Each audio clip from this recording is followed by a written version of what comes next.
নমস্কার, news time ডিজিটালে আপনাদের সকলকে স্বাগত জানাই। আর আপনাদের সঙ্গে রয়েছে আমি সানন্দা।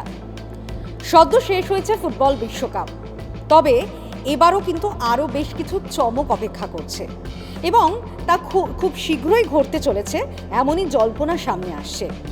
মেসির আর্জেন্টিনার পর এবার কি ব্রাজিল? মেসি কাণ্ড অতীত করে এবার কি কলকাতা কাঁপাতে আসছে ব্রাজিল?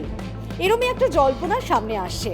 আর যদি সব কিছু ঠিকঠাক থাকে তাহলে পুজোর মরশুমেই কলকাতায় দেখা যাবে ব্রাজিলের প্রীতি ম্যাচ, এবং সেখানে অবশ্যই ফুটবল প্রেমীদের জন্য একটা সুখবর, কারণ 2011-তে লিওনেল মেসির আর্জেন্টিনাকে খেলতে দেখেছিল, প্রীতি ম্যাচ খেলেছিল কলকাতায় তারা। এবার একেবারে জানা যাচ্ছে যে সব কিছু যদি ঠিকঠাক থাকে তাহলে কিন্তু অবশ্যই পুজোর মরশুমেই আন্তর্জাতিক প্রীতি ম্যাচ দেখতে পাবে কলকাতা। এবং অবশ্যই কল্লোলিনী ফুটবল প্রেমীদের জন্য অবশ্যই আরও একটা সুখবর আসতে চলেছে, এটা বলাই যায়।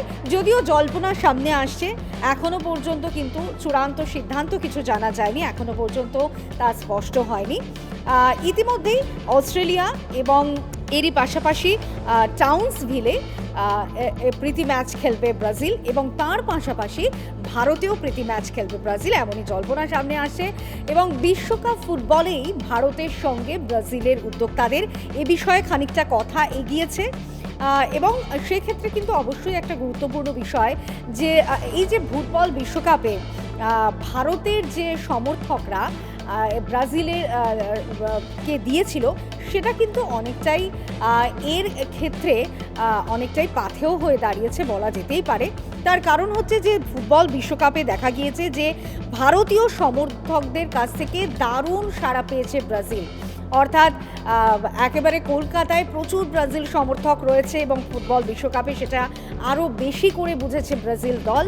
তো সেই কারণেই কিন্তু এই উদ্যোগ নিতে চলেছে ব্রাজিল। ইতিমধ্যেই একটা কথাবার্তাও চলছে, আলোচনাও চলছে, চূড়ান্ত সিদ্ধান্ত নিতে আর বেশি দেরি নেই। তবে এমনই একটা জল্পনার সামনে আসছে। আপনাদের মনে থাকবে যে কিংবদন্তি ফুটবলার পেলে তিনি মোহনবাগানের বিরুদ্ধে একটি ম্যাচ খেলেছিলেন, ইডেন গার্ডেন্সে একটি প্রীতি ম্যাচ খেলেছিলেন, কিন্তু জাতীয় দল ব্রাজিল হিসেবে কিন্তু তারা কলকাতায় কোনোদিনই খেলেনি।